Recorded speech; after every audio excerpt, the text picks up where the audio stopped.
What really struck me on my first trip was Galilee.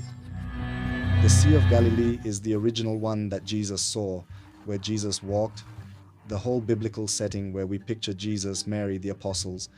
Everyone has their own experience, it's different. And when you arrive in Israel and you step on that place, you say, this is where the scene happened. It crumbles, it collapses, and then at the same moment the original rises. When you open the Bible again, you see the original. Jerusalem is the main destination for pilgrimages. It's a city you don't easily understand when you arrive. Have you ever had any tense moments during the trip? Jerusalem is quite safe. Which is safer, São Paulo or Jerusalem? Jerusalem? Rio or Jerusalem? Jerusalem. I was at the tomb of Christ. I had time at the tomb of Christ while the Mass was being celebrated. That late afternoon, with that light, with that golden dome, no one can remain indifferent to such an arrival. The episode is already starting, it's amazing, but before that I have an important message for you. We noticed that 81% of the people who watch M3 Atos are not subscribed to the channel. It's a simple free gesture for you, just press a button, but for me it means a lot and makes all the difference. Here's my request, subscribe to the channel and share this episode with someone who might enjoy it. The episode is starting now. But I have just one more message for you. If you want to study with me, take all my courses. And also get live mentoring every month on Zoom. Come join the Jornada Club. All the details are here in the video description. Go check it out. Now let's start the first act.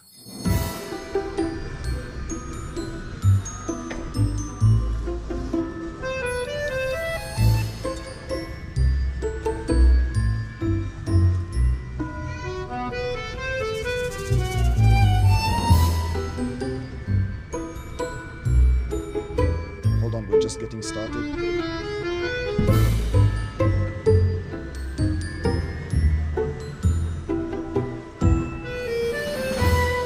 Wouldn't you like to travel to Jerusalem? You've already been there. Do you want to go back? What if you could go to Jerusalem more than 100 times? My guest today knows every single stone in the Holy Land and much more than that. He guides Brazilian tourists to Christianity's sacred sites, from Jerusalem and the Vatican to Galilee and Assisi. Heitor Ferreira Filho, please come in.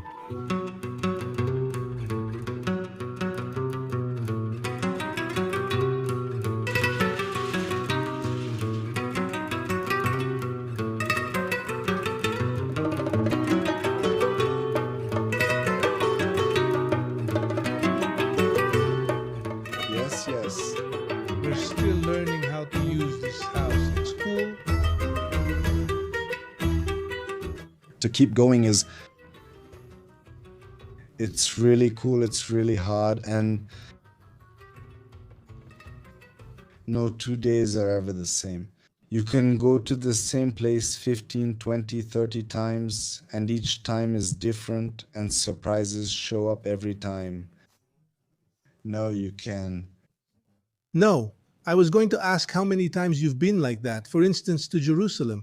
Do you keep track or not? No, it's more than I can recall. I need to do the math like this. Jerusalem is the main destination for pilgrimages, for religious tourism. So there are years when it's 6 or 7 trips a year. That year, 6 or 7. You can't stand setting foot in Jerusalem anymore. And that's in religious tourism. I've been doing this since 2009, so it's already been 16 years. So if you take 16... You did 5, 6, nearly 100. Approaching 100? Yeah, it's a little less...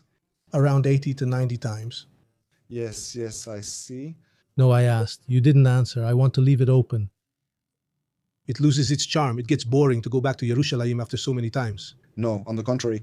Can you bring the microphone closer to you, okay?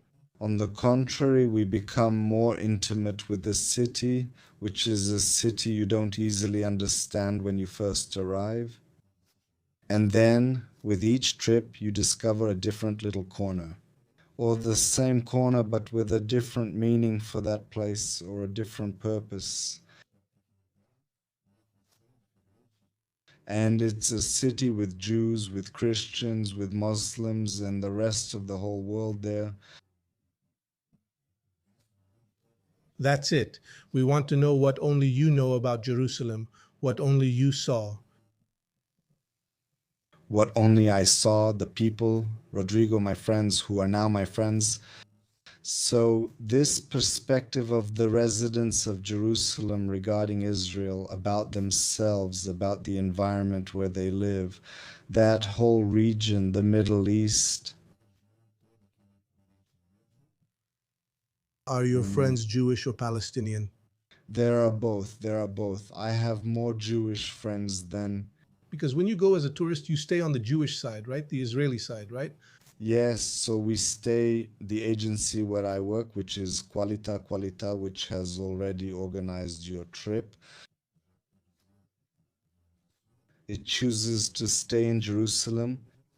Soon we'll talk about our trip. Let's go. Good, good, good. And there are agencies that leave the groups in Bethlehem, for example. So you have to cross the wall every day. And since crossing the wall isn't the best experience in the world, right? So we do it once to go to Bethlehem. So you're already. Pretty gentle, but it's crap crossing the wall. That's the entrance, but it's just the shock, right? That one, it looks like being arrested, right? You're saying like when you get to Ramallah, for example. No, you don't go to Ramallah, right? No. Oh, you don't go to Ramallah? You go to Bethlehem? We visit Bethlehem. Our experience with the wall is there, so are the other places. Just arriving in Bethlehem, right? Yeah. It's close, close. When you go through Ramat Hakal, Where I used to live. yes, because you lived in Anona Ramat Hakel, so through that access, there's another access. Below where you don't see as much wall, you see more barbed wire, but this experience with the wall is really bad. How do you explain to your passengers, your groups, that the city where Jesus was born, where the Gospels say he was born, right? Bethlehem is a walled city that looks like a prison. How do you explain what's there? There are even demonstrations on the walls, Banksy's graffiti asking for freedom. Make rumors, not war, right? Make rumors, not war. I even have a picture of myself there, actually. So how do you explain this to your passengers? Like, folks, the city of Jesus is walled. People here feel trapped inside today. It's hard to have the same speech because you never know what people in your group are thinking. Or if they're more pro-Israel or pro-Palestine. So you have to be very diplomatic, you have to be very factual. What I say is, guys, essentially the people, the Israeli people and the Palestinian people. I'm not talking about religion, I'm not talking about Muslim and Jew, the Israeli people and the Palestinian people. If you talk to 90% want coexistence, want peace. They have hope for peace. Your number is approximate, right? I don't know, maybe it's less. Right? Not like mine. From the feeling, right? From your feeling. From what I know. It's from your experience, that's what it is. And at least where I gravitate the most, and especially in Israel. They are people who have this vision that there have to be two states. Coexistence, in fact, is a very strong word there, right? A lot is about peace, talking about coexisting, right? Coexisting, two peoples living side by side, coexisting. And that's the only word that can be used there. That's the goal. There's a Hebrew phrase I love, yad beyad, meaning hand in hand. We hold hands and live yad beyad. And there's a city in Israel where we see this. But Java, Haifa Was a little bit like that too. Right? It's Java. It's very Jewish, right? Today it's very Jewish. It used to be a more Arab city. It still has Arab features. But it's the Villa Madalena of Tel Aviv, right? She is the Ponte, she is. In Rio, it's like Santa Teresa. Santa Teresa, where are the cool restaurants, art galleries, the artists? My friend Ricardo Volokita lives there. He was my cameraman. We work together a lot. He lives there. He loves it. I love it. And the people there are open-minded, right? More open-minded. So E and A have that characteristic. You mean Haifa, right? But it's a neighborhood in Tel Aviv, and Tel Aviv is a totally different city from the rest of Israel. I would love to live in Tel Aviv. I lived in Jerusalem, right? I know. Wow, I've been following you since you went there, and I used to think, wow, this guy is so brave, really brave. You went 100 times. That's courage, right? You lived there, you went with your wife and kids, it's different. And you left under death threats. And you left under death threats after going through the tunnels. I remember that, I remember. You're talking about Haifa, which is where there's coexistence. Yes, there we see that it's a city, it's a really cool urban center, very well structured.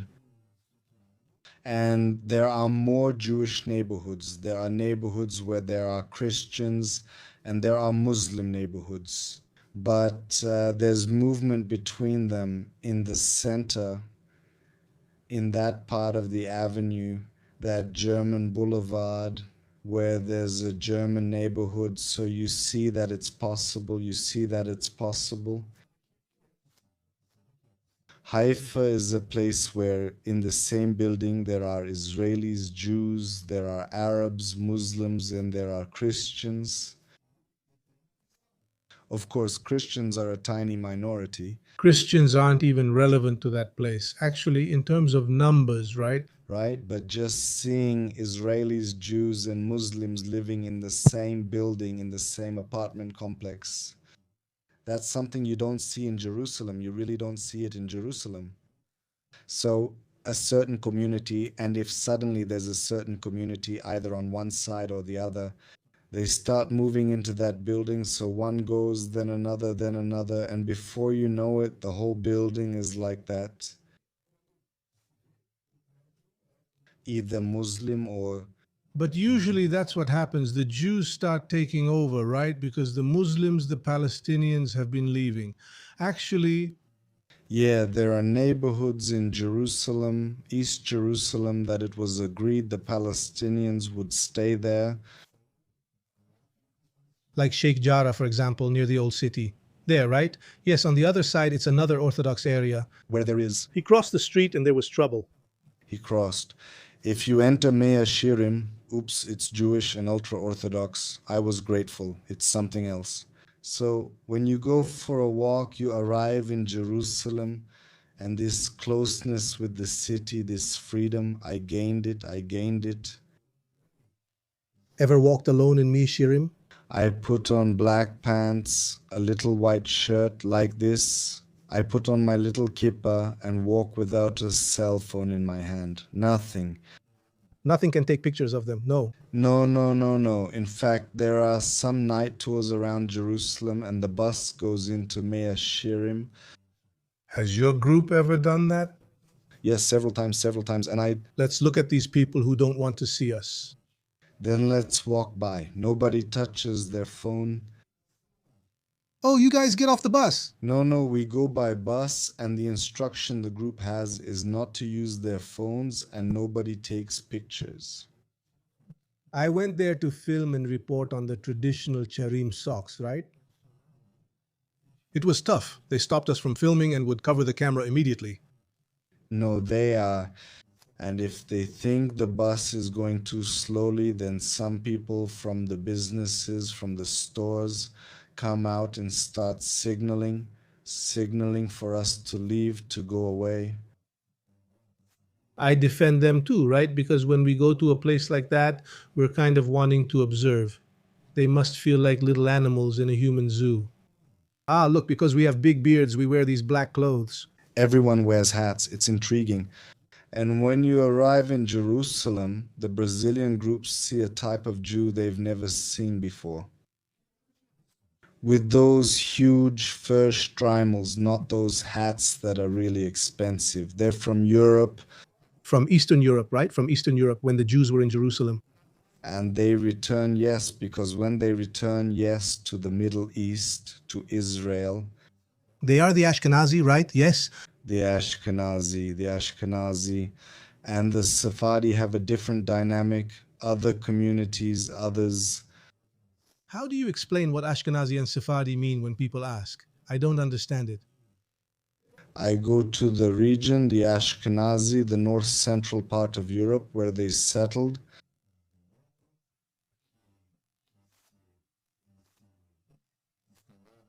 And from there came another language based on German with the Hebrew alphabet, which is Yiddish and Ivavoy.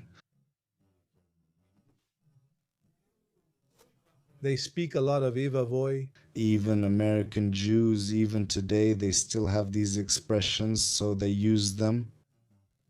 They really like lox, that bagel with salmon in New York, right? It's good, right? I really like eating Jewish cuisine. It's good. There's a Jewish restaurant in Sao Paulo that I really like too. Well, Sicilia doesn't mean it's not exactly Jewish. It's owned by Jews. It has a New York style, which is Zideli, right? Which has a New York Zideli vibe. New York style, yes, I want to make that clear. I identify the Sephardic Jew as coming from the Iberian Peninsula, Morocco, that northern part.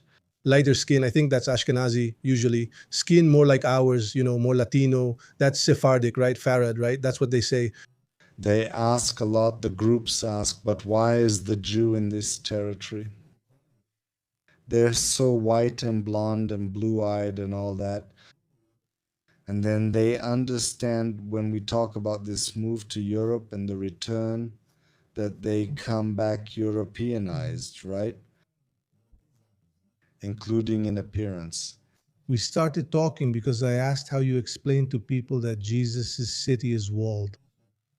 Have you ever had any tense moments during the trip, either with the passengers or with the locals in Bethlehem? No, No, I mean, during the trips to the Holy Land, Jerusalem, Bethlehem, Israel, was there any tense moment?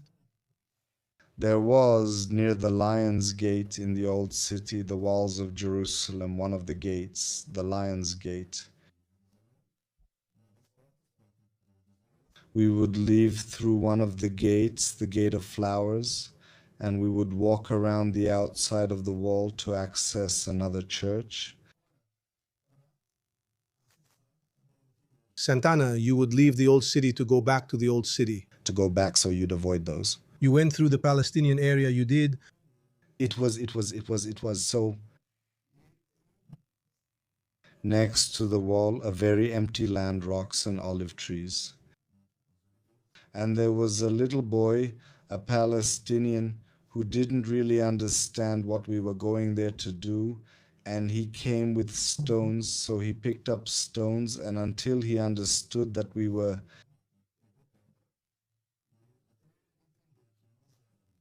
He wanted to throw them at you. He threatened. he already threatened, so it was a thing. And we had a leash. Those Israelis who think there should be two states and two countries, and a place for everyone, and coexistence. But support coexistence? Yes, totally. And she went ahead and she went to talk to him, and she started, of course, he spoke Hebrew too. First, it was me. It was a boy underage. Yes, he was about 11, 12 years old, 11, 12 years old, but he was really angry. And she starts talking to him. That you were Jewish? I can be, I don't know. I can say what he thought, but he came in aggressively. And this guide, she started talking to him in Hebrew. He started talking. He let his guard down, his voice softened, his expression softened, and she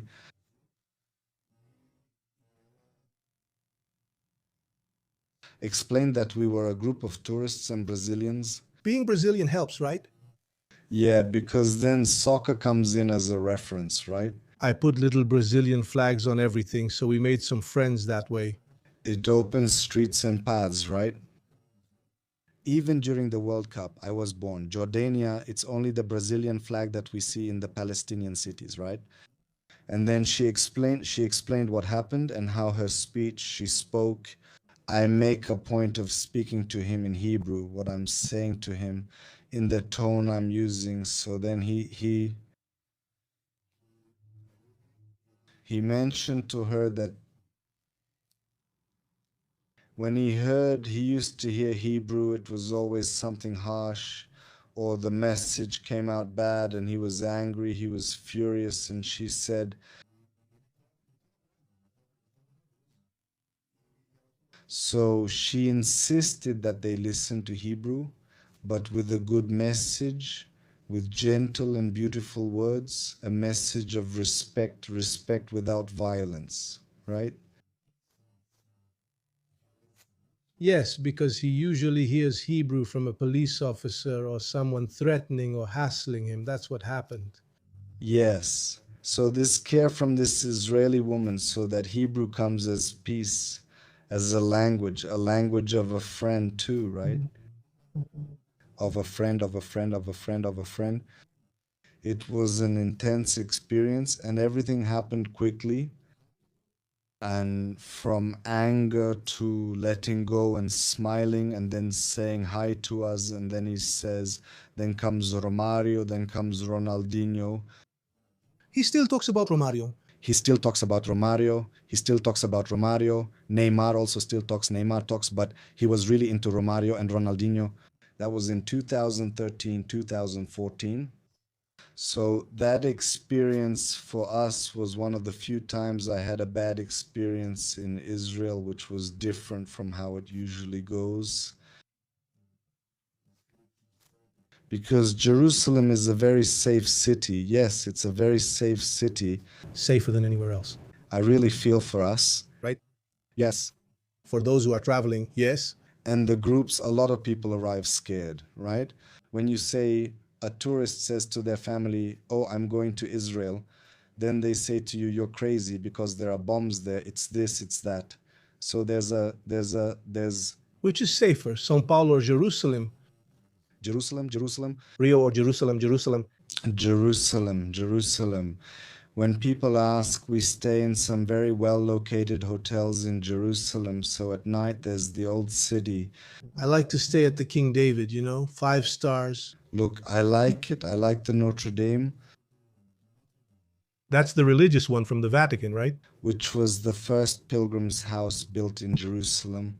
At the end of the 1800s, when pilgrims started to arrive and there was nowhere to put them, so the French were the ones who arrived in large numbers. So the French built the hospital, the Saint Louis, and in the same complex, the Notre Dame. So many names, right? Ours is Notre Dame. It's a great place. It looks like a castle and it's right next to the wall. And people ask, oh, but will we be able to go out at night? Will I be able to get there since I need to buy something? You can go out at 2 in the morning wearing light clothes with a 200 euro bill. No, too light. No, that will cause trouble. It's me. The idea was that I would never be raped. Okay. Never, never, never would suffer. No, guys, being scolded by another Orthodox person. No, we talk a lot about the so-called church kit to walk around in Israel. So, Even if it's summer and you're wearing a tank top, always have a pashmina or something to cover up when entering somewhere. That's what I say. You can leave whenever you want. With money in your hand, you'll come back home the same way you left, with the same money in your hand that you don't have. There isn't the kind of violence we've normalized here, right? I was actually going to ask you about that. If a passenger asks, Heitor, can I use my cell phone while walking in Jerusalem? You can walk on the street with your laptop or MacBook. But there's no war. There are places there that are complicated, more risky. When things get heated, and because there are times when it's calm, But things have been tense for a while, right? it's heated. It's heated. In fact, the last time I set foot in Israel, It was with me? it was in September, 1023. when we left there. A few weeks later, the massacre happened. The war started on October 7th with a terrorist attack by Hamas. We left on September 7th. It was exactly 1 month. Our trip ended. We left Tel Aviv with you and your group on September 7th. What a coincidence. September 7th, 2 years later, Carla Kurtz's. Exactly. Heitor, so the cell phone in Jerusalem can It can, it should, because there's a lot of stuff nobody is going to steal. There's a lot of stuff. So Jerusalem is safer than Sao Paulo and Rio. Recife for sure. Maceió. Goiânia is safer than Santos. Where I was born, than São Vicente, which is a city. These are cities on the coast of São Paulo. Let me show you something. Speaking of that,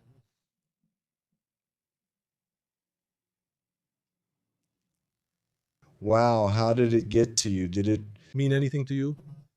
Wow, that's São Luís do Maranhão. You were just a boy back then. This was in 1997. This is 97. São Luís do Maranhão. Wow, the hair color. Wow, kid. You already drive? No, what was I a teacher of? English? At that time, I had an English school for companies in São Paulo.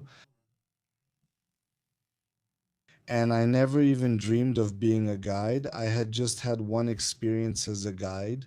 When I started working as a teacher, I was 18 years old. It was in 1988. And there was a lady in Santos, Mrs. Marina Ruberti, and she used to go to some English schools, met people who spoke English, and looked for others because there was no guide to welcome the ships that stopped in Santos during the summer season from November to March. And some teachers from that school, which was my first official job as an English teacher, they called and said, look, don't you want to take a test? Because she rents a bus, she kind of does a training. Then we go around the city and each person will show a part of the city in English as if we were with a group of. I already spoke English. Yes, yes, since I was very little. Do you speak any other language? Since my English is like my Portuguese, which is none, then my Spanish is very good. I studied German for 5 years, so I can get by in German, yes. 5 years in German is still beginner level, right? Because declension, forget it. Grammar, I say for daily life, tourism, tourist routines, I say that I speak Italian and French. Port doc talk, which is enough to eat, go to the hotel, eat and solve some problem. So I say what I want, but I communicate poorly. Then I had to do some training to let it go. If it's not perfect, sorry, if it's not perfect, I won't take the risk. And then I learned that What do you mean by letting yourself go and speaking even if it's not perfect? if I didn't speak another language as well as English, I wouldn't feel bad. I would. You're very, very shy at work. When it's time to work, something comes up that the shyness goes away, you're a different person, but you. As a guide, are you Heitor? You as a guide, are you Heitor, or is it a character? No, I'm Heitor, the guide. I'm Heitor. A guide who is the same person as in everyday life, but with some more trained skills to deal with people. But I'm the same person. I'm calm, I'm patient, I'm tolerant. I try to put myself in the other person's shoes. When traveling, our shoes often fill with stones. And our feet are hurting. The big one is full. The suitcase is full, so? And the guide. The guide is that person. He's the annoying one, the one who tells you what time you're going to wake up. And it's always really early, what time you're going to leave, what time you're going to sleep, what time and where you're going to eat. And the teacher, right? Some with the group. So, but for me, that was the transition. So going from being a teacher, leaving the teacher role, even I, Teacher of what? English, who? Child or adult? First, I graduated in languages, so general, and then I saw that I got into languages and law at the same time. So, in the beginning, I studied law in the morning, taught at a school in the afternoon, even though I wasn't a certified teacher yet, and took language classes at night. Then I fell in love with languages, so law got pushed aside until I stopped, and I stuck with languages until the end. And then I said, no, I want more. And then I specialized in linguistics and phonetics and phonology. That's why you're so cultured, right? That's where it comes from. Also, the interest, the curiosity. Yes, definitely the curiosity. And a language never comes alone. The language comes with the authors of that language, it comes with the culture that language has. So the language never comes alone. It's never just the grammar or just the conversation. If you don't get the whole package, you won't speak almost like a native. You won't. So there's a lot inside. So, I'm not sure if it comes from the guide. You and I can put ourselves in others' shoes, which is fundamental for you. yes, yes. That's missing nowadays, right?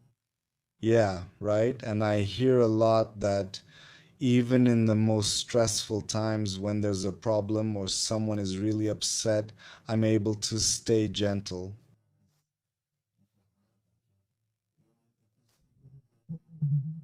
I've seen it. You bring gentleness, and the other person starts to calm down, starts to match your energy.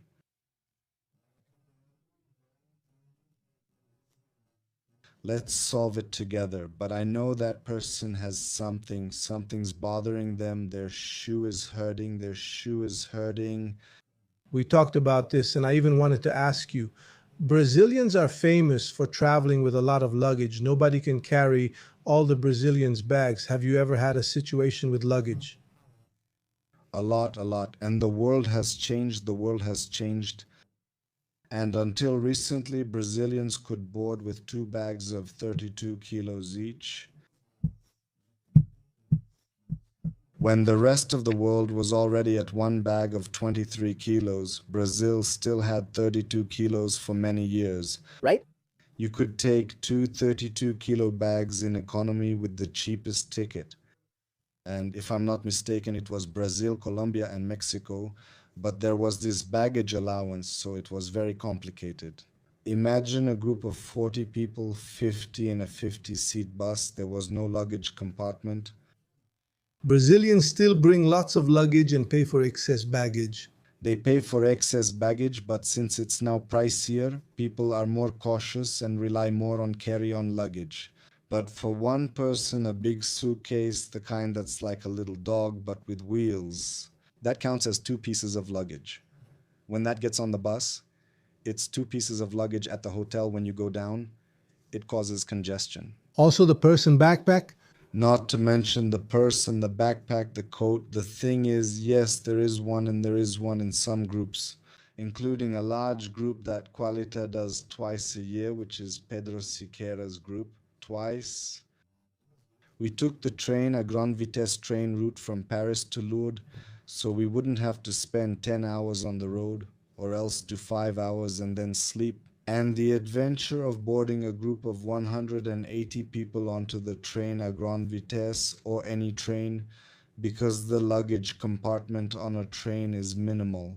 It's the one by the door with the racks inside. It's in the middle, right? It's in the middle, it's between the cars. And then there's the lower one, there's the upper one, that's it. There are two floors, and the rest are those racks. Above the seats, where nothing fits, it's really just for backpacks. So that boarding is something phenomenal. It's something, we say it's not going to work, it's not going to work. The train leaves when it's time to go. People rush and carry their luggage onto the train. Then we help, then we ask the guys from the group, the men, like who, who can help us. So we make a production line. So the suitcase comes in, and then the guys go, one handing the suitcase to the other, it goes up, and the one below picks up a suitcase.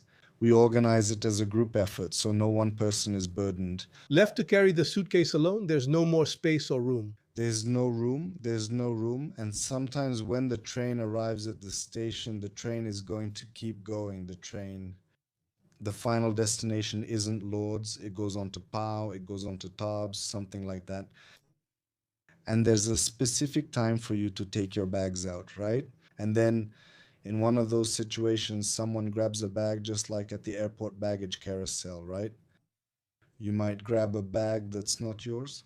But on the train, you don't have time to check, look at the tag, and a bag that's not yours is already gone. It wasn't from the group, it wasn't from the group. Someone from the group took someone else's bag. A bag that wasn't ours was taken. Suddenly we board, then the buses are waiting at the station, the bags are being loaded, and the three buses are already full packed. And there was a bag, poor thing, all alone there on the platform. Guys, who left the bag? Whose was it? Nobody knew. It belonged to some poor soul. It was just left there. Someone ended up without their bag, left behind in the same situation, a bag that should have been removed but wasn't. So that caused a problem. Your passenger was left without a bag. The passenger. Right? But people kind of get upset when their luggage is missing, right? But since we There was a scandal, correct? No, there wasn't. She was gentle, she was understanding, she saw what happened, and we have each other wherever we go. We never arrive without any local support, so we always have a contact, a local operator. I know, guys, that happened when we did it. So, and that gives you a sense of security. So you have to have partners and good partners, right? It's because I have you have to have it and you have to have it. Well then, and what about the owner of the company? He already saw what had happened. He took care of it while we were going to the hotel to check in, and he went to the other city. He left the suitcase he had. We took it out, which we weren't supposed to do, and took the suitcase. But everything works out. Things always seem to work out for you. I know that. Heitor is your father, correct?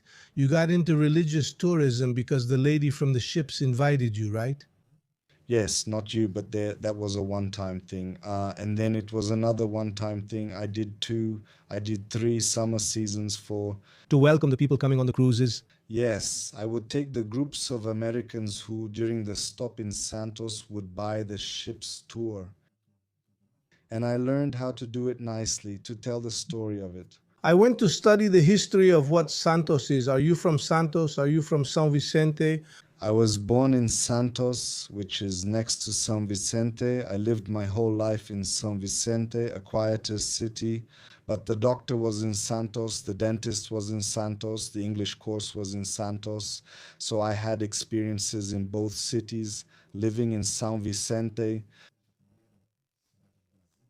It's historic and connected to today's tours.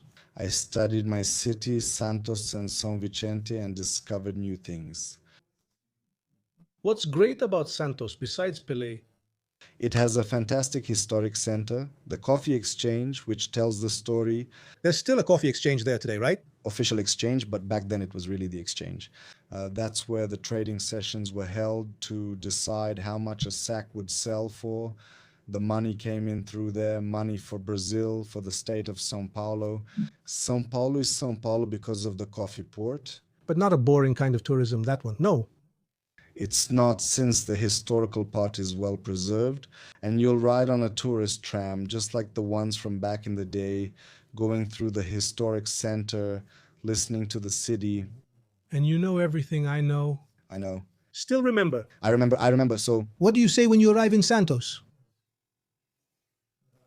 well, First, don't announce it yet. I'm your passenger. What do you say? We're arriving in Santos. arriving in Santos first, usually you arrive by ship. The group would get off, I would introduce myself. I'm Heitor F. Filho. I'm Heitor F. Filho because Heitor is what they call me. I will be your guide. Here, I'll show you. No, now show us this arrival in English so we can see it. Good morning, everyone. Welcome. I hope you all have had a great trip so far, a great crossing.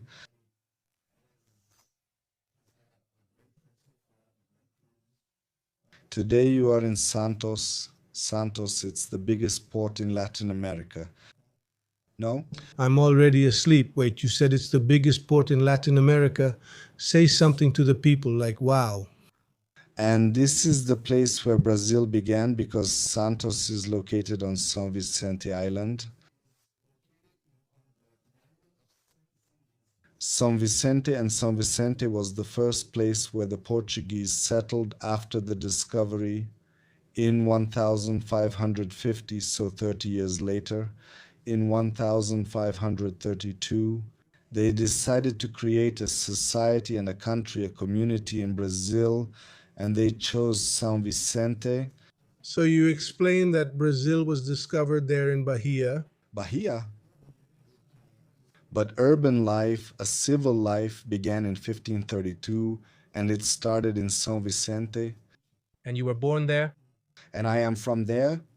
So you began working in tourism there? Not that, that ended. It's a coincidence. Santos means saint, San Vicente is a saint, and you went for religious tourism. Then I ended up in tourism. I never looked for religious tourism. How is it? Did you get there? I did it when I made the transition from classroom teacher to tourism in the year 2000. I wanted to do something different, but I didn't want to lose the informational side, the storytelling part. And I had the chance to go to Rio de Janeiro and open a travel agency in Rio de Janeiro. So I started out as an agency owner, me and a partner, and since both of us spoke English and were well traveled, we became a receptive and incoming agency. Oh, you were the local operator. I was the local operator, so we had those contacts. People would arrive and we would direct them to the guides for Corcovado, Christ the Redeemer, the Historic Center, Tropical Islands, Petropolis Parity. And what happened a lot was a lot of complaints about guides. Oh, the place is beautiful. But the guide wasn't nice, and we tried to explain what we wanted from the guide, but it wasn't working out very well. Especially the guide. What was it? Bad-tempered, impatient? He didn't have much technique, and the logistics weren't that great. The sequence of the tour wasted more time in a place that wasn't so interesting, and then we'd get to an amazing place. Guys, 5 minutes, let's go. And then you started doing it differently. Then I went to take a tour guide course. So I went to a tour guide course because only the ones certified by the Ministry of Tourism actually work. Did you and your partners take the course? Yes, both of us. Him, What's his name? Oswaldo, he didn't want to be a guide, but he went so we could train our guides. Okay, and then? And then I ended up becoming the agency's guide, so suddenly he was handling the operations and I was doing the reception. Then we started traveling, and I even started going to Jerusalem to arrive with the group at the Mount of Olives, looking at the Dome of the Rock, Jerusalem of gold. At that moment when Jerusalem is golden, wow, man, it was amazing. I really went through a lot. Tell me. And yeah, I did a lot. Aparecida, round trips, not even doing religious tourism yet, but people asked me to. And about your tours. They passed through Aparecida? They passed through Aparecida, and there were people who looked for us to take them to Aparecida, to organize groups to Aparecida, and I went to Aparecida without even knowing the story. Since you were very religious, you are religious. I have always been active and attended the Catholic Church. Catholic family. Catholic family. My parents attended the couples encounter with Christ. It's been my movement within the church ever since I can remember. Back in Santos? It's actually in São Vicente specifically. So I used to go to church several times a week because there was Sunday Mass. There were couples meetings, activities, and after my first communion, I attended youth group meetings, which was another activity, a different movement. And I continued in a group called Perseveranza when I was 15 or 16, and then at 17 or 18, life started to happen and I began to drift away. Life became all about partying. Partying and work repeat. You started working early, so did I. I started early. English teacher, English teacher, English teacher, English teacher. Private lessons? Not in a school. Already early in school. Okay, but did you leave religion after that? Yes, it became more scarce, so I would go to a mass here and there, but it became more social. And when I got into tourism, that was in 2002. Guide, officially a guide. And in the international guide course, my teacher, who is my master, my mentor, to this day, he passed away in 2022, Carlos Nunes. He was my teacher in the international guide course. So to this day, if I have a more difficult situation, I stop. I ask myself, what would Carlos do here? So I have this person, this mentor. He's a tourist, a religious tour guide. At that time, he worked at another agency, General Tourism, and did a lot of incentive trips, company groups. And as soon as I finished the tour guide course, he would call me. He would say, come take some groups for me. And I had my own agency. I told Carlos I didn't have time or room in my schedule. He said, it's great, it's Europe. But I replied, Carlos, I'm still doing tropical islands. Mangaratiba, Itakurusa going up. Right? Really? He said, I'm sure you do. I said, no, I don't. I was a little bit scared. Then my agency started to go a little bit further. We used to visit Saragossa and historical cities, then moved on to the northeast, where trips began to include group flights and airports. Then the first one, then you break the international barrier, always Buenos Aires, right? The first one is always there, then Chile, then comes Portugal, then Miami. And he's always been doing this since 2002. Look, he brings some groups, it's going to be cool. And in the meantime, he changed companies. He went to Qualitar. He went to Qualitar as a manager.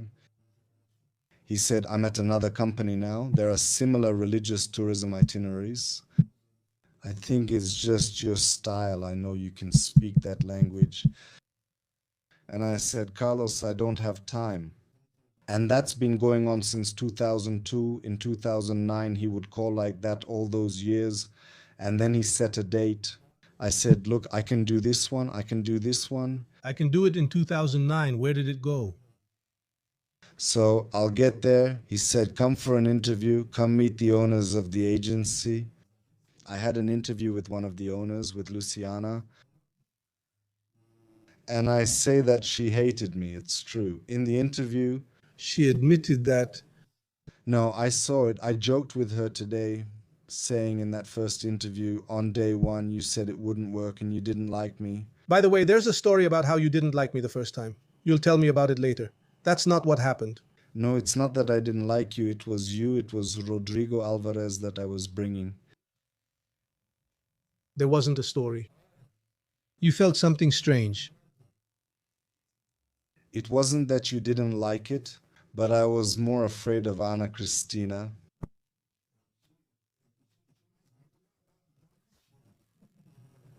But I'm also scared of her, right? Yes. Yes. They told me no. Be careful with Anna Cristina. Please her, but don't get too close. It's not that she doesn't like small talk very much, so I showed up scared to death. Rodrigo Alvarez was there with Ana Cristina, whom I hadn't met before. I didn't know what she looked like, but I was terrified of her. So that was pretty much my first contact. Luciana didn't like you. She was hesitant, but not bad. About first dates, that's it, about first encounters. I think I'm quieter, I'm more reserved. I don't know, I really don't know. People love you once they get to know you, I know that. Well, that's you saying that. I know that after that, the relationship gets really good, and I got a call from Carlos. Luciana had talked to Barbara, who's the other one just until today. Both of them are, right? Yes. Luciana and Barbara, and we're very complimentary and we get along really well. It's mutual respect both ways. And that's why my partnership with Qualita, I chose to anchor myself with Qualita. And then he said, look, you're going to go out, you're going to be the guide. I said, okay, what am I going to do? Am I going to Fatima? Am I going to... I saw some itineraries from Qualita and then looked at simpler ones. When you were going to handle it easily. That's what he said. It's an Israel with Turkey on the same trip. It's the Holy Land and the paths of Paulo. Hey, so on the first one, so imagine you entering the creme de la creme of religious tourism at the peak, two very important things, right? where everything started in Christianity, in the Bible, in Judaism 5,000 years ago. And it ends on that trip with the crucifixion. Then we take the plane and go see what happened after Jesus was crucified and what you felt, the apostles. And then I broke down inside several times. Inside, I fell apart. I fell apart. Arriving in Israel, and I had one. The guide, our local guide, was very good. She was a fantastic guide. So it was a trip where I got on the same emotional level as the pilgrims. After that, no. But as it was the first, Come on, come on. How was it?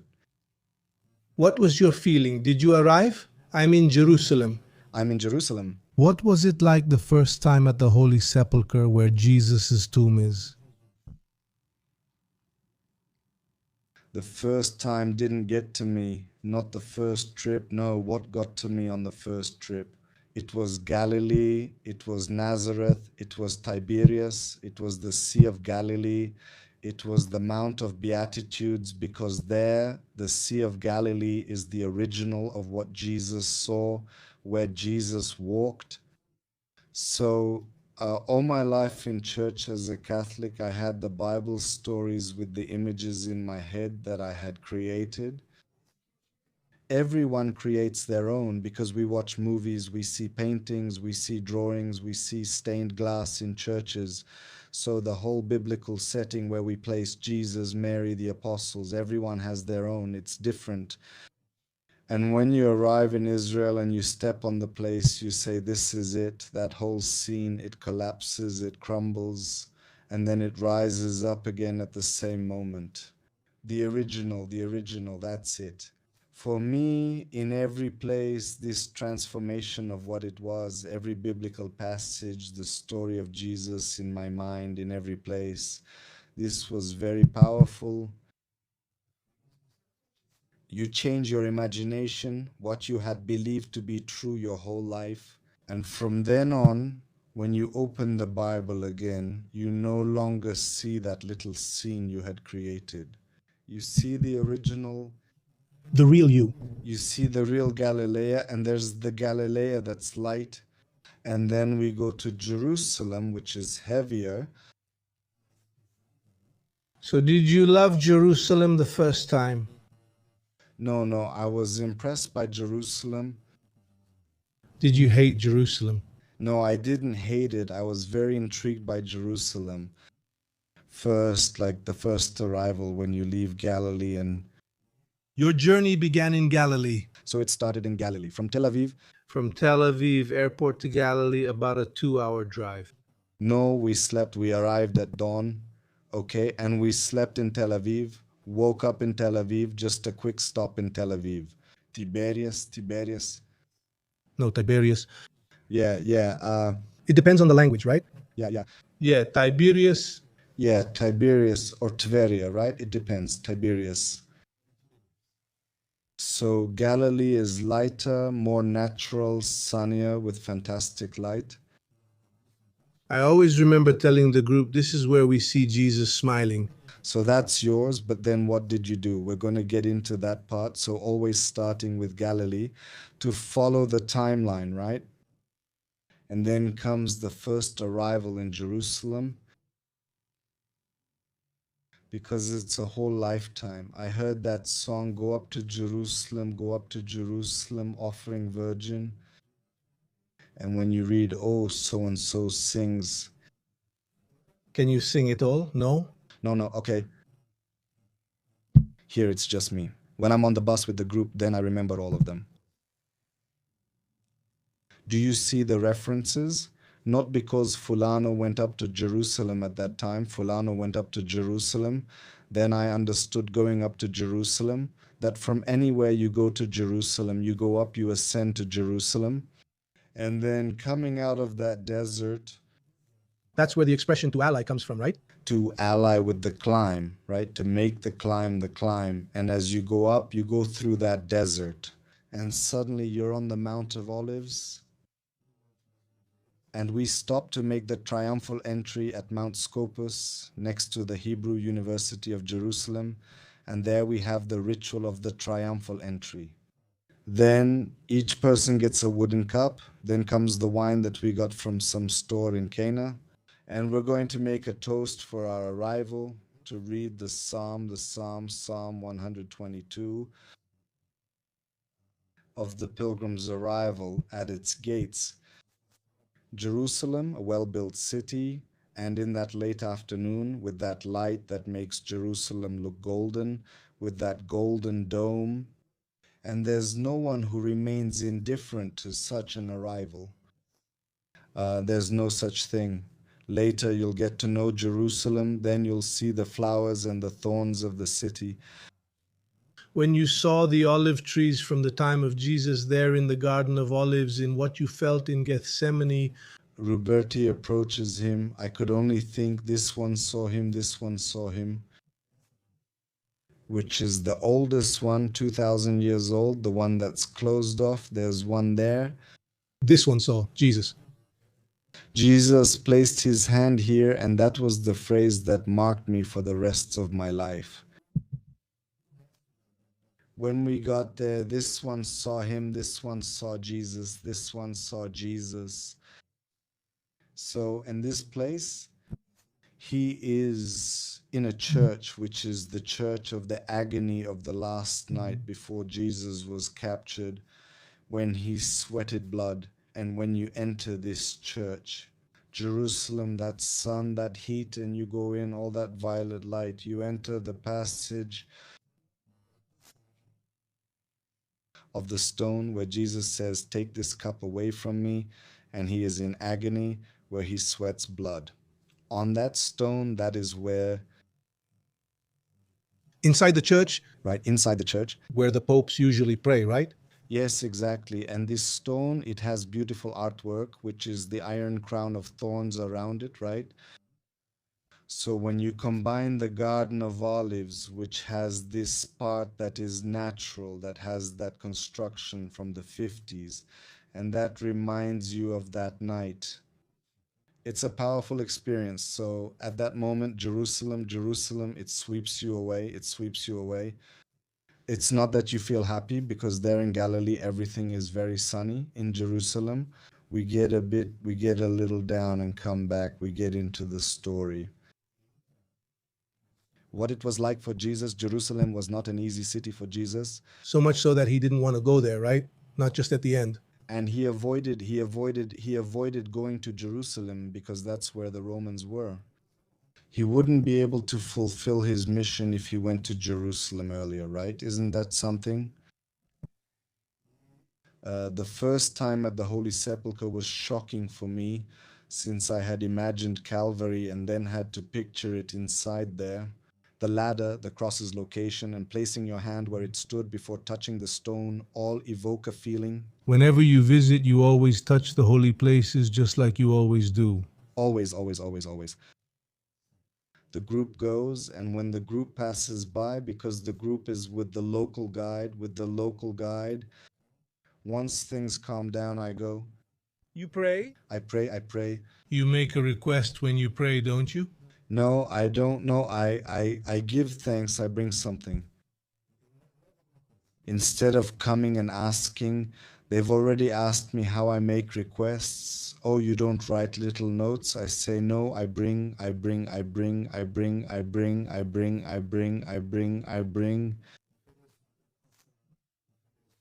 If I have a pain, I offer a situation that's not very resolved, so I bring it and leave it without asking for anything.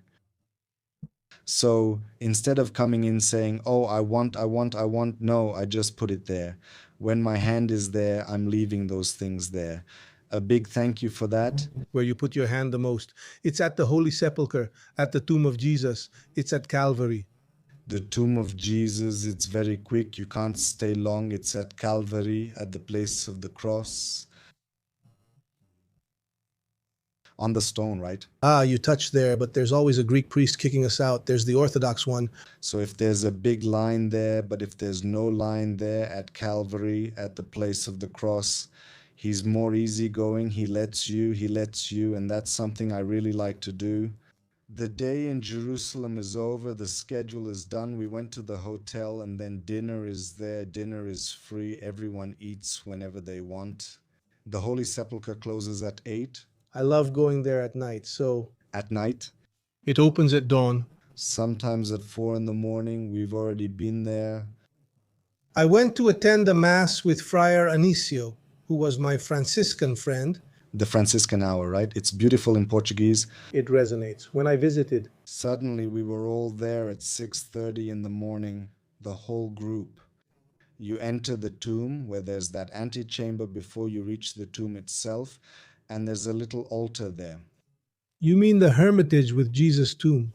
Exactly inside there. Never, it had never happened. It happened only once in my life. We never knew that this was possible, that this could happen. Besides, imagine, a group of 50 was already a big group. There were 53 people inside that little hermitage, and the priest was celebrating, including my father. Oh, you mean inside the hermitage with the small front room That has that anteroom of the next to the tomb? before you get to the tomb. You stayed there, but 50 people can't fit there, could they? They could, so it was a miracle. Heitor went. It wasn't a miracle that they let us have the mass there. It was even with the priest I was with yesterday in Guaratinguetá, a priest I've been traveling with for 10 years now, Father Valmir, and he goes out with some really big groups. And he celebrated Mass there.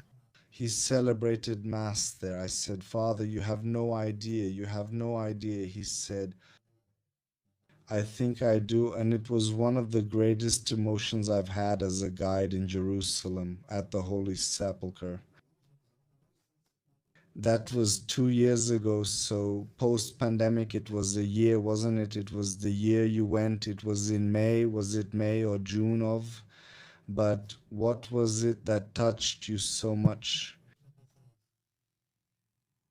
The group, my group, the group I took with Qualita, there's a group there celebrating Mass at the tomb of Jesus, and people very discreetly during the Mass, without anyone saying anything, would organize themselves, each one during the Mass, would go and stand at the tomb and place their hand on it.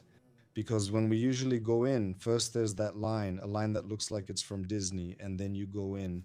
The Orthodox are already shouting, get out, get out. So by the time you arrive, you don't feel anything, right?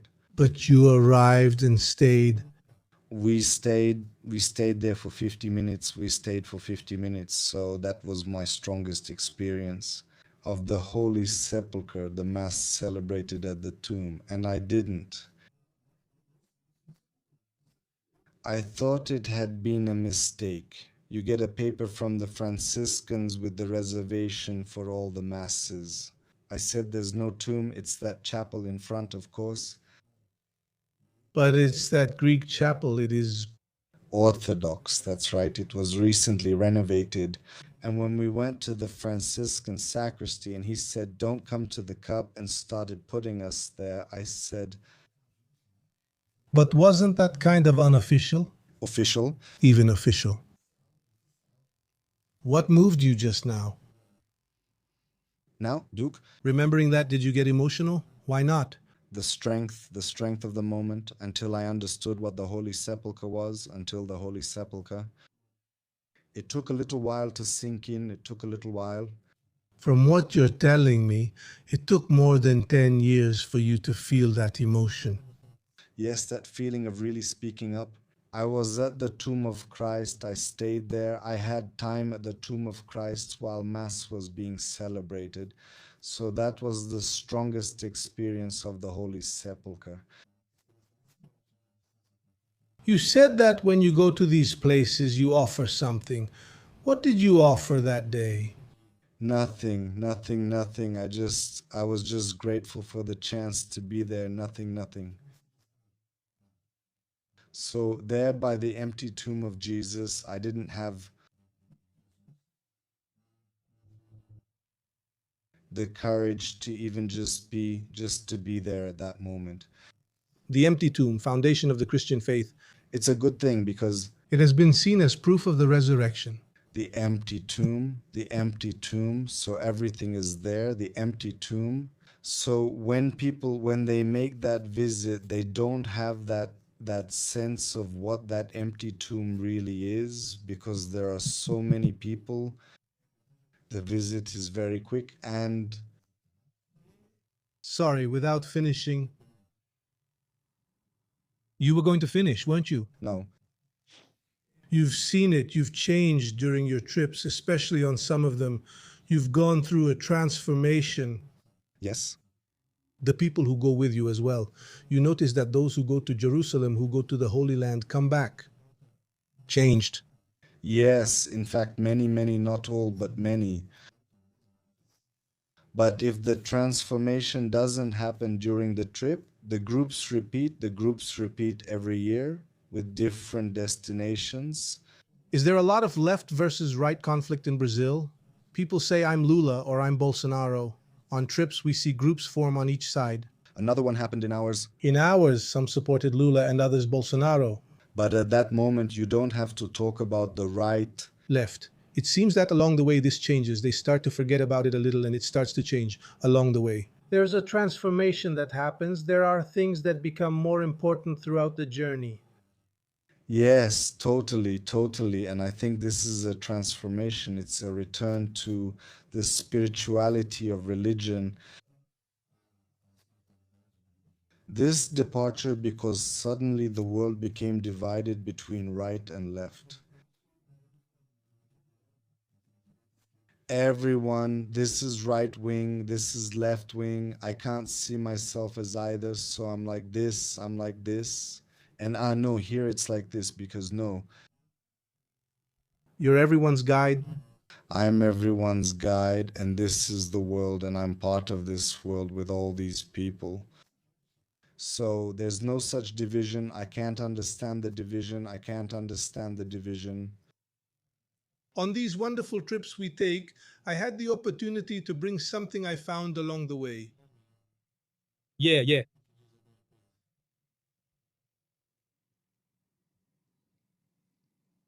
Or takes you somewhere.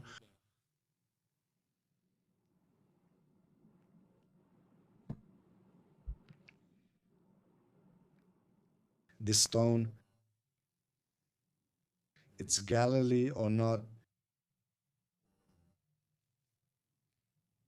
Crosses the river.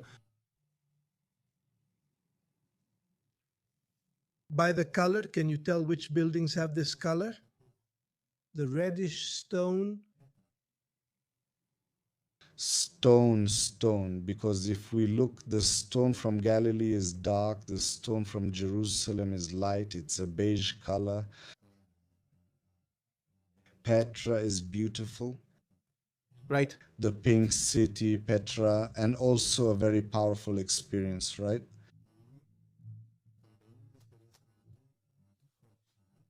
And there's an itinerary that starts in Egypt. We climb Mount Sinai and have the experience of the ascent.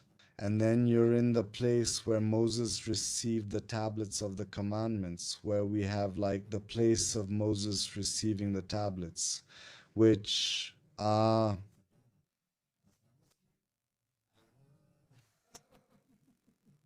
It's here, or at least near here.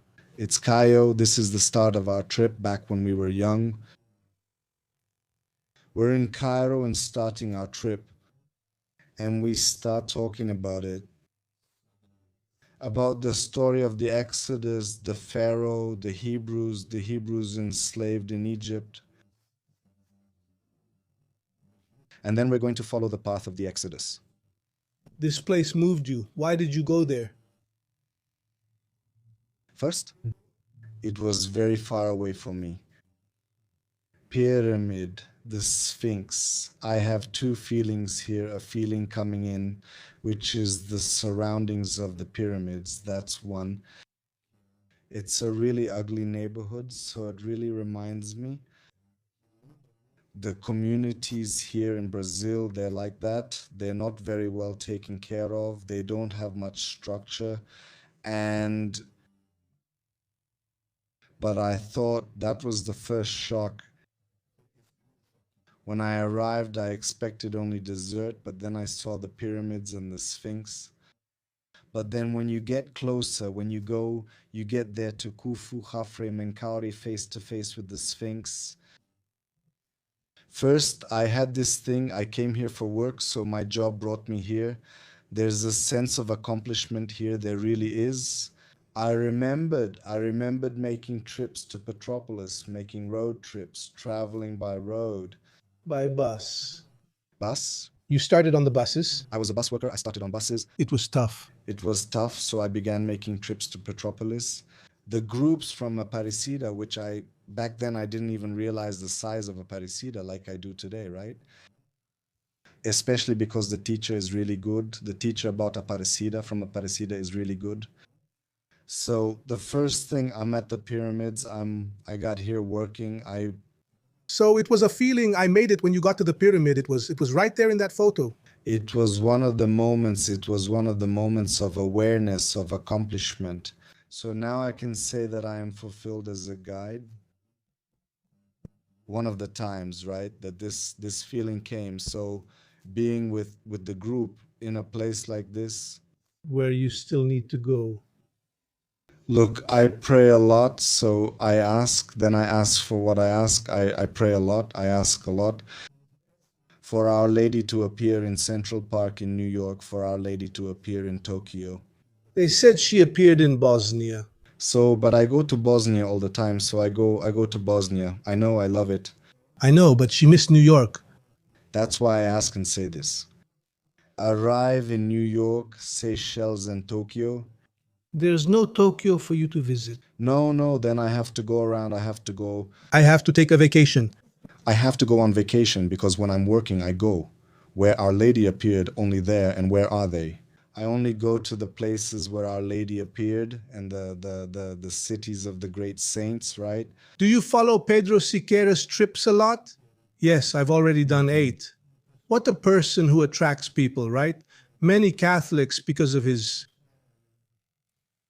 mystical characteristics, I would say, right? The ability he claims to have to see angels. What are these more mystical journeys like where people are really on edge? You mentioned Catholics, right? Edu. He attracts not only on the trips, but also on his channel. His audience brings in a lot of people. It's not that they weren't Catholic and you see these people converting. Part of it, this mission of his has this gift that Pedro has, and it's the mystical part. Yes, a Catholic mysticism. Yes, a channel that he has. But there's Catholicism, the traditional church is there too, because with Pedro Siqueira, there are always 2 priests. So it's not just about mysticism, it's also about everyday religion. So it doesn't make the trip just about being, oh, it's only mystical. It's not just up in the air, it's everything. It's very well tied together, very well connected, so it has that characteristic. So a lot of people come, his groups, people from all over Brazil and from several countries. People come from Korea, people go from the United States, from Germany, from Denmark, from Angola. So his trips, to begin with, they don't have the same pace as a regular travel group. Oh, you said people come from different places, right? It's like conference logistics. There are people who do one part, do the beginning of the trip, can only do the beginning, so they do it, or do the middle. Most people, the vast majority, do the whole trip. Some view him as almost a saint. I don't know about a saint, maybe as an instrument to achieve holiness. Because there's a lot of that thing about it. If you look at some saints like Jose Maria Escrivá, Teresa of Avila, they are saints. They were saints because of the possible, not saints through the impossible, like the Desert Fathers, through some supernatural event or through martyrdom. So it's everyday holiness. You'll reach holiness being a lawyer, being a teacher, being a housewife, being a tour guide. being a tour guide. So there's that. People see it as a tool for that path. And it has brought a lot of people back to the church, and for the first time as well, made people pray. So I really see his mission as connecting or reconnecting people to the sacred.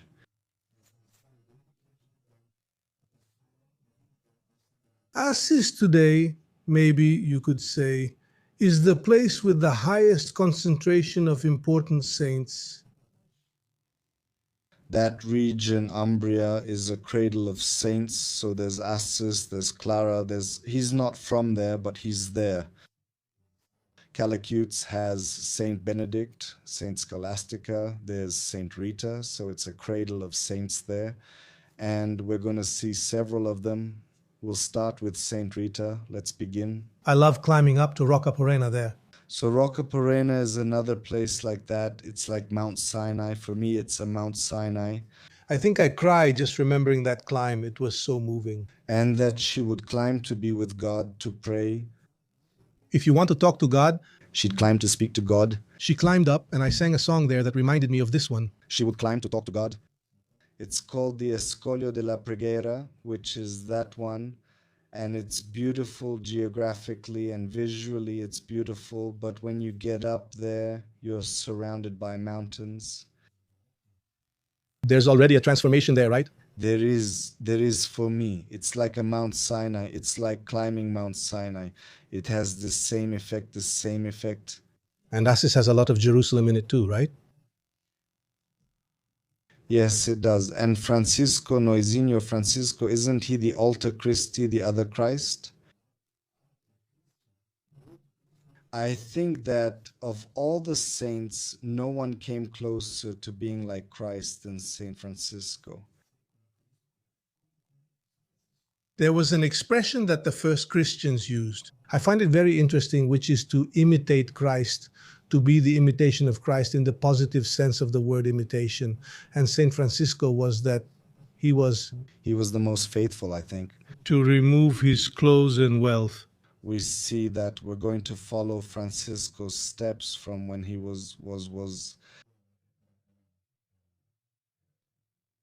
he wasn't a nobleman. He was rich from a wealthy merchant family, right? He didn't have a noble title, but we'll see from the beginning.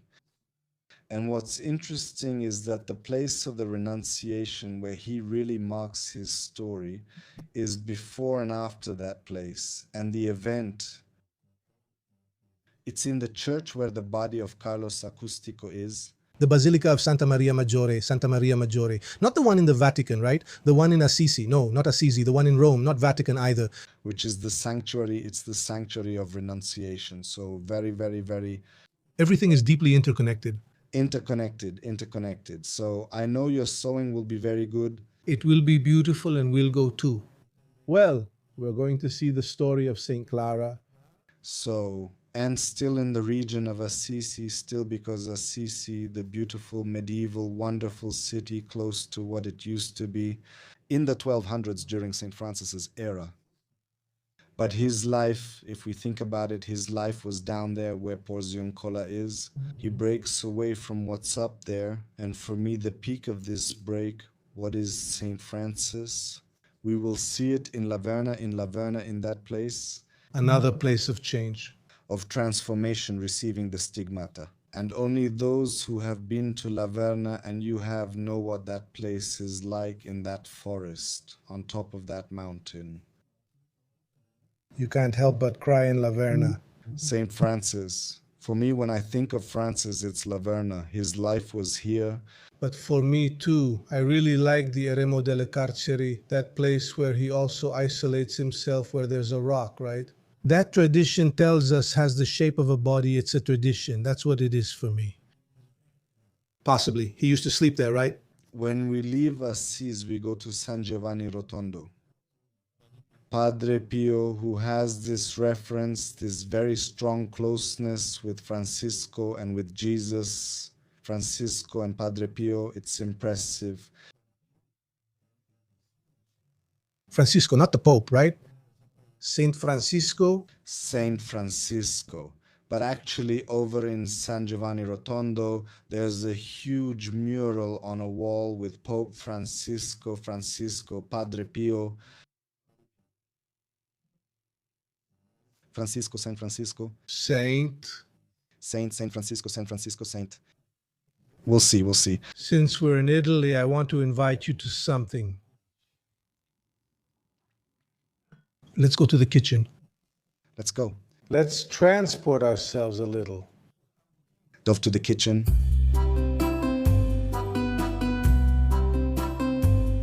You can see there's a pan here, there's some butter, some salt, and an egg. First, I wanted to ask what this represents to you. You can talk however you want. You can be philosophical, practical, pragmatic, however you like. Tell me what an egg represents in your life or to you. Look, for me, practically speaking, it's a lifesaver because with eggs, you can do everything. You get home, you have an egg, you can make a meal. But one egg doesn't do it. Just a tiny omelet. It does. If you add a little more, put some milk in, an omelet, at least 3 to make one. I'll propose a situation. We're with a group in the Sinai Desert, yes. You're going to have to sleep here tonight. There's nothing you can do. All you have is a fire and an egg. What are you going to make for me today? A fire and an egg. Some you can take, some you have a little basket of eggs.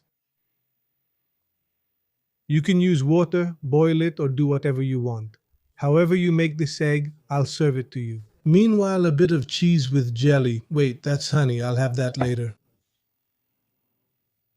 Tangerine jelly, do you like it? Tangerine jelly, never betrayed. See? Look how cool, Brazilian. I tried it. How low the intensity is. The low intensity. One here when you want, it's at 9. The maximum is 10. It's 9. 5. Okay. I'll put 1. I'll make sure to maintain it well. Do you want the first one or the second one? I want the second one. Do you want to try it with jelly? I know with jelly, me first. I think with jelly it goes better. There's water here. There is. Not cold or normal? Normal, room temperature. Let's get it here. Meanwhile, I can pour it in, but I won't give you a cup. I'd like a cup for here, thanks.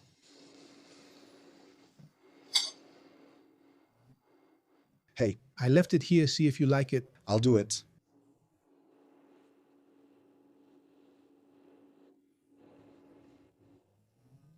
With jelly, it's good, right? Yeah, wow, this tangerine jelly is fantastic. Good. Right?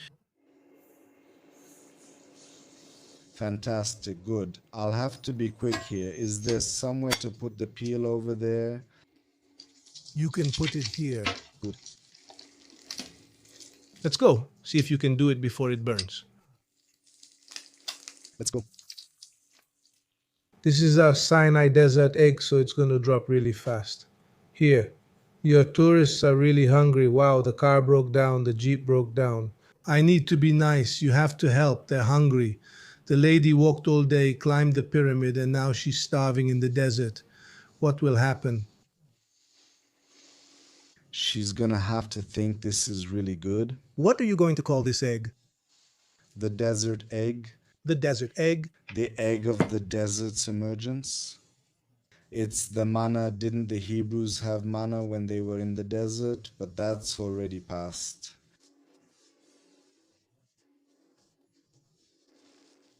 Let's eat this egg together, okay? Yeah, Let's share this egg, right? but we can't. There's a bit left for both of us, so this one is yours. You can turn it off because if you don't, it'll overcook and the egg will get dry, and that's no good.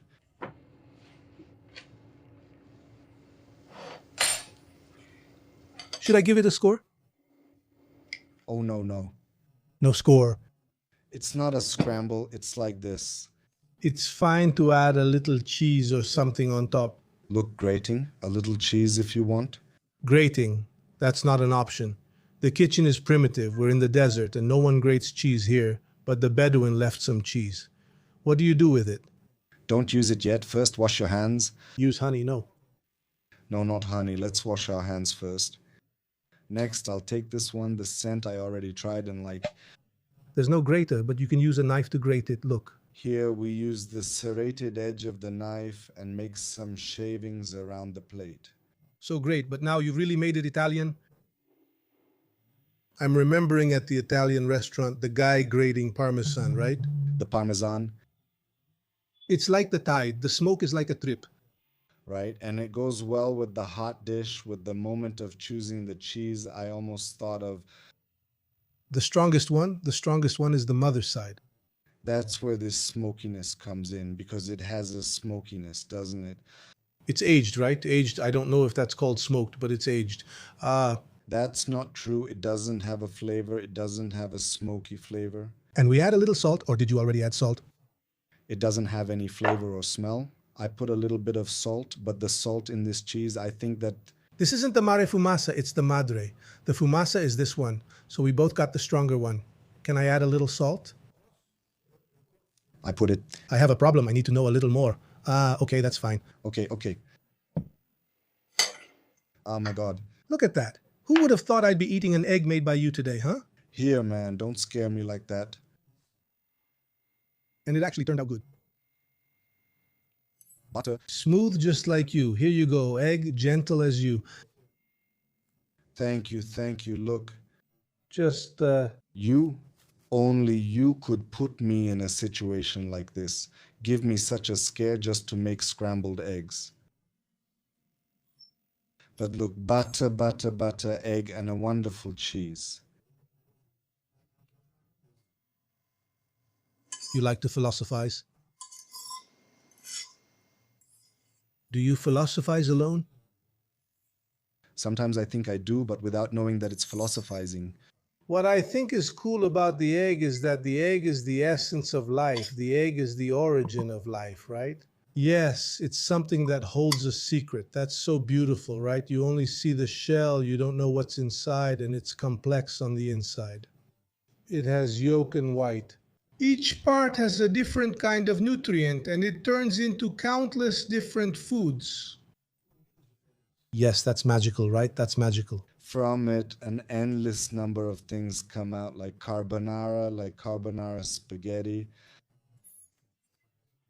You know, there's one thing artificial intelligence will never do. The desert egg you just made for me. No one else can make this egg like you did. Every person I have here will make a different egg. If I sat here now, if I stayed here, I would make it differently than you. See, that's wonderful. That's very human. That's really wonderful.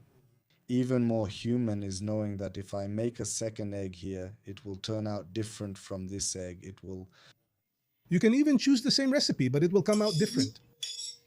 I'm opening the wine as promised. Okay, whoa. This is Malbec, right, Brazilian? I want to invite you to travel a little more. I'm going to bring you Where we're going? objects that lead us somewhere. Can you tell me which place? By the object. It's the place, I don't know. The object is a chalice. That takes me to Jerusalem. Hey, we've arrived. This one takes me to Jerusalem, These chalices came from Jerusalem. bought in the city. Handmade. Wow.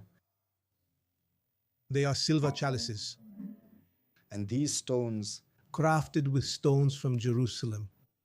L'chaim cheers, L'chaim cheers. For those who don't know, right? Cheers in Hebrew. life, right? Life. I hope the wine matches the cup. I think it does, huh?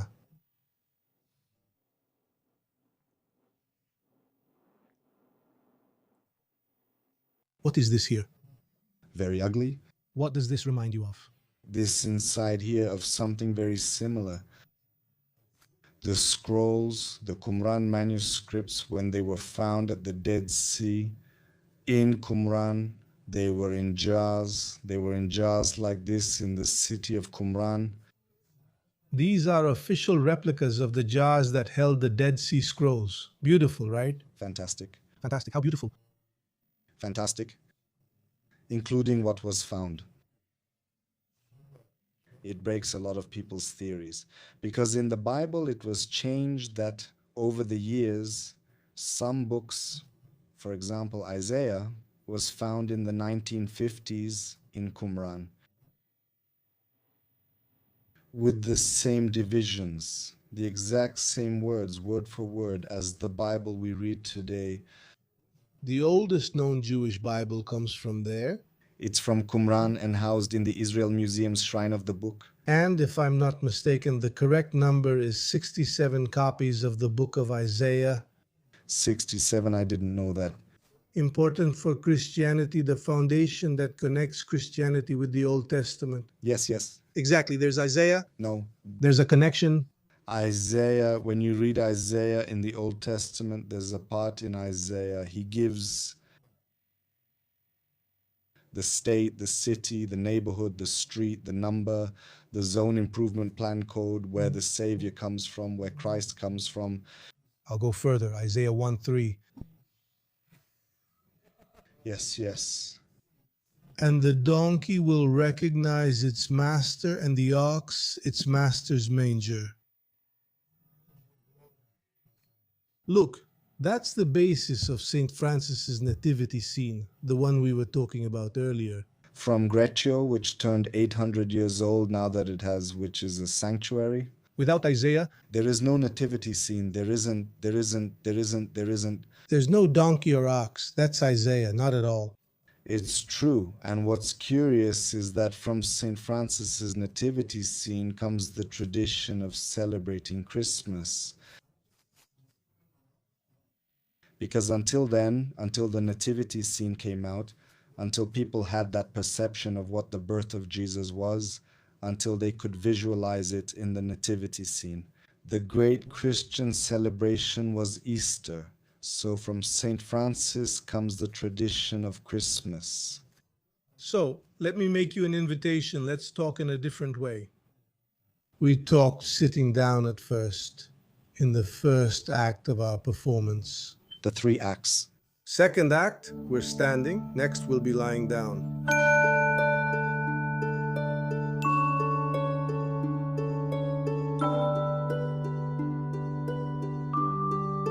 Even deeper.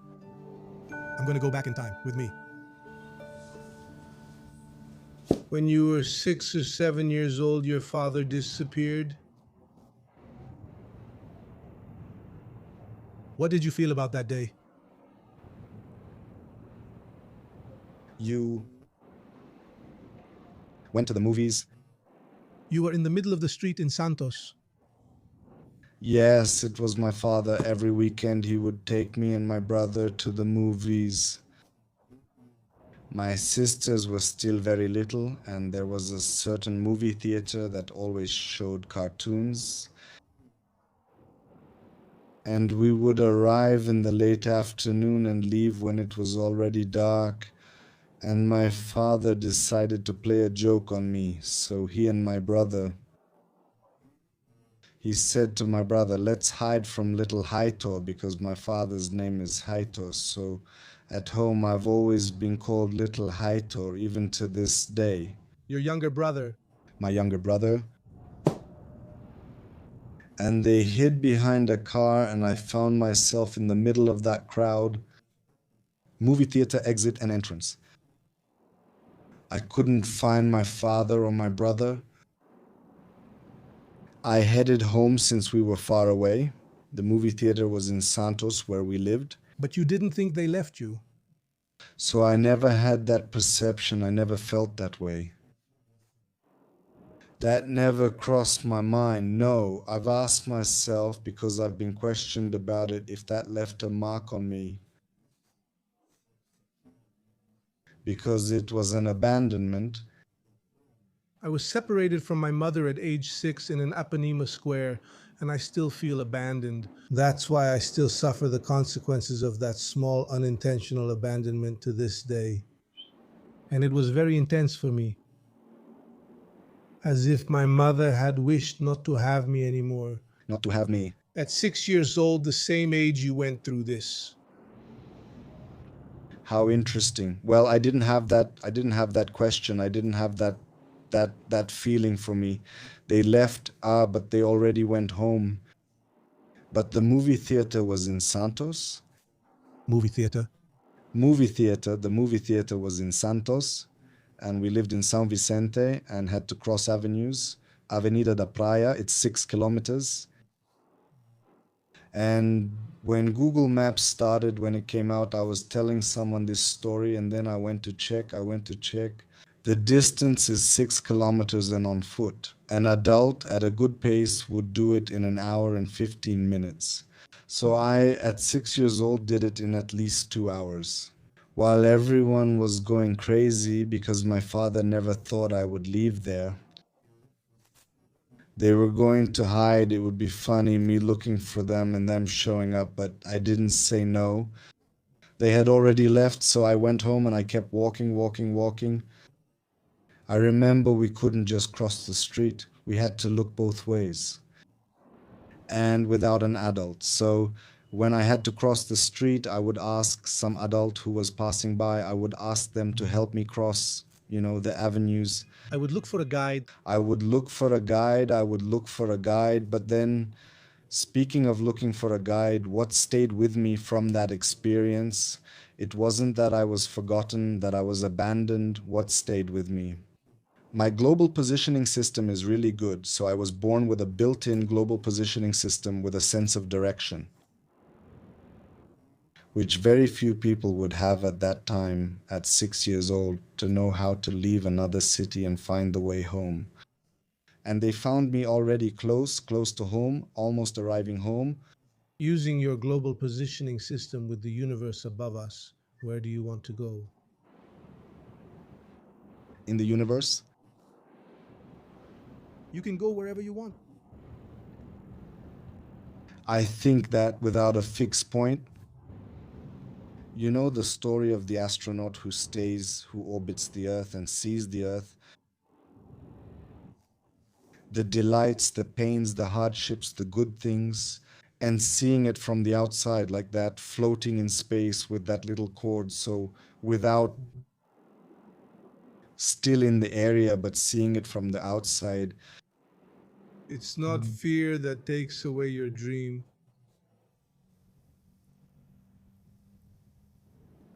Of not being able to pay for health insurance and having to depend on others and of losing control over my own livelihood.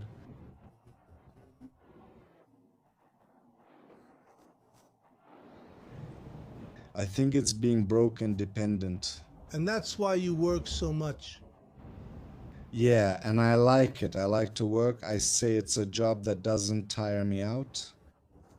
Of course, there's a physical limit like everyone else, but I keep going. I push myself a little. Before each group, I have a period. It's really funny. A week before traveling, I start to suffer. I keep rereading the itinerary maybe 15 or 16 times a day and keep thinking, no, I can't do this. And it's an itinerary that I'm already tired of doing, that I've been doing for 16 years. Since you rejected first, No, I don't think I'll be able to. I think that you have imposter syndrome, maybe even today. maybe, and I don't know if it's that thing about seeing the whole picture. When you see the whole work you have to accomplish and it gets difficult and you say, no, this is too big to do.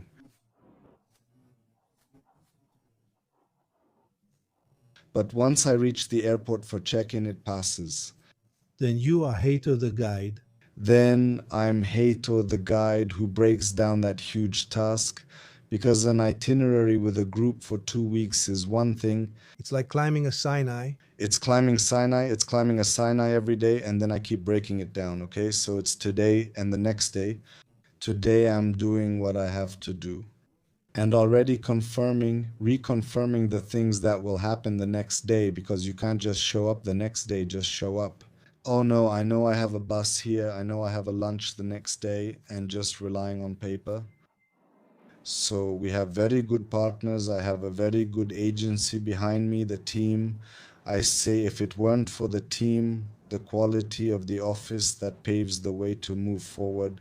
With the group, there isn't, but you have the guide. You work on the day you're performing, and you're already on the next day. And the next day, you do the following day's work, and you're already on the day after tomorrow. I talk a lot about the day. I'm thinking about something that sometimes I ask myself too. Thank you. What was your worst day? The worst day of my life?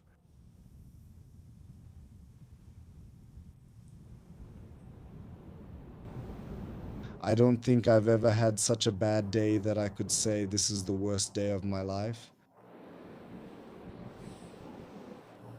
I think I'm very lucky. In life events, this is the worst day of my life. To think that, oh, so it's over. It's the worst day.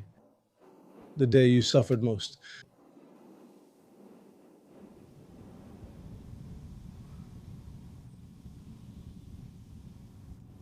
I don't have that memory. No, I don't have that memory.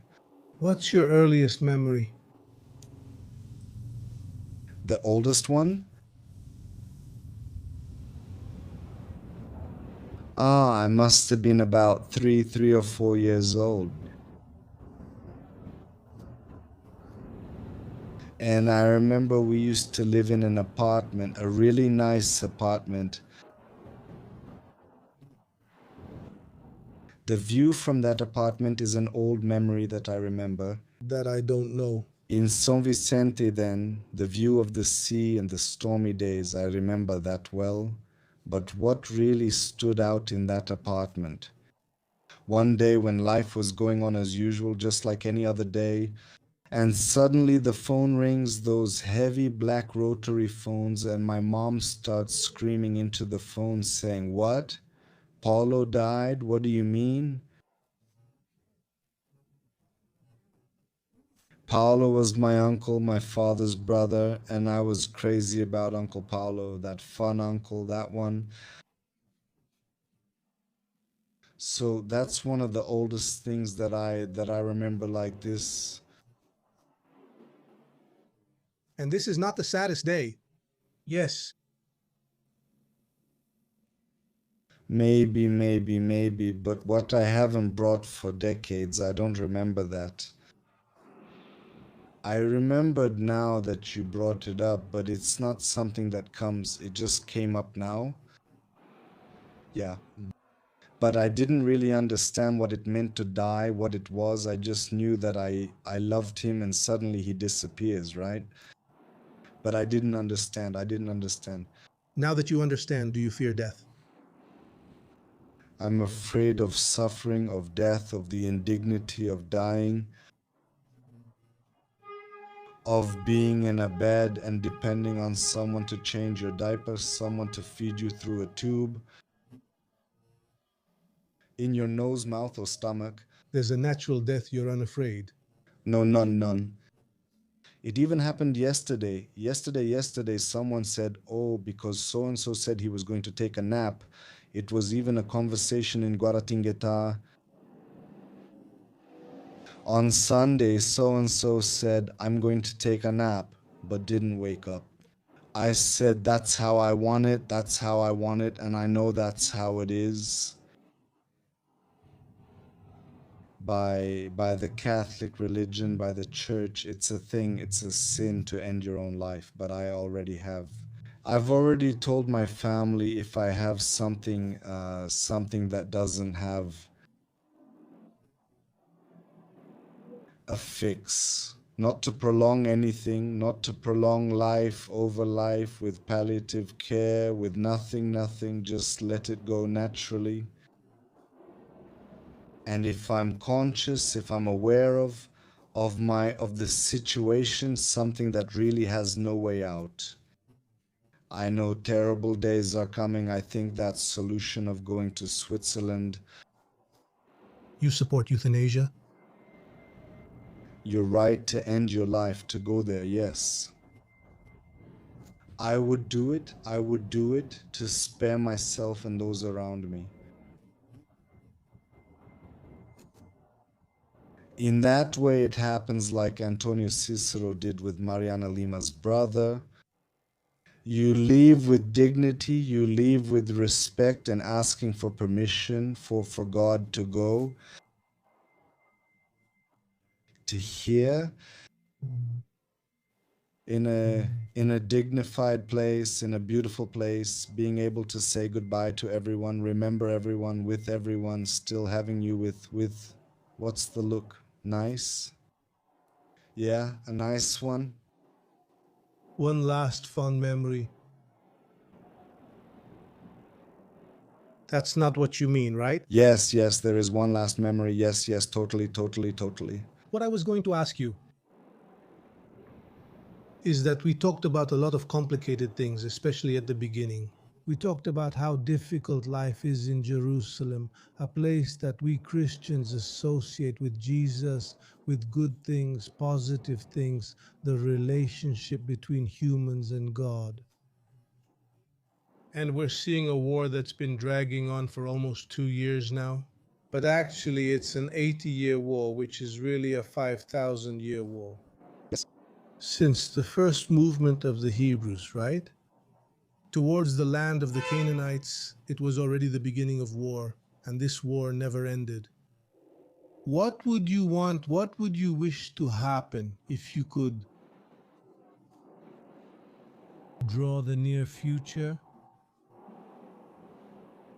If I had the power to draw and decide, I would draw everyone's place, a place for each person. The two-state solution, which we see as increasingly distant,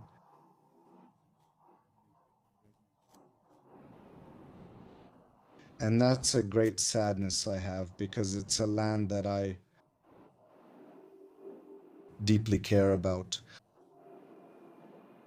And I think that's coexistence. It's hard to imagine that happening, right? Very hard. But that's what you want. I want it, so I expect that. The day coexistence becomes a reality is the day humanity succeeded. Has the human being understood what their role is and why we are here, what really matters in life?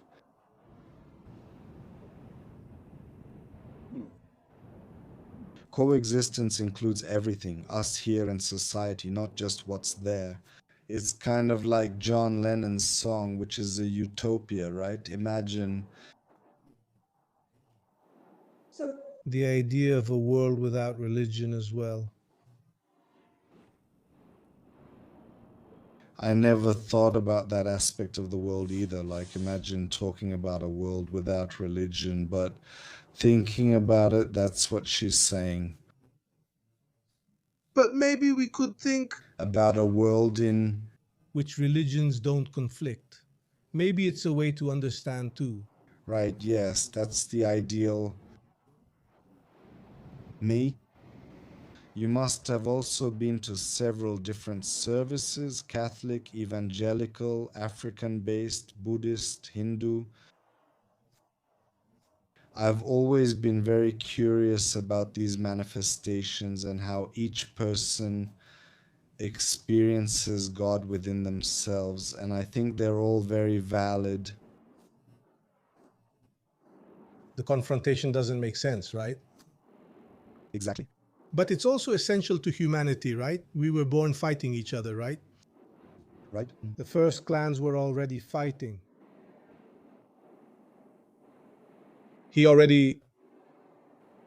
I said goodbye to you. The best thing we can have, which is to praise life. May it be good while it lasts. May it be good while it lasts. What did I realize? We go to work, right?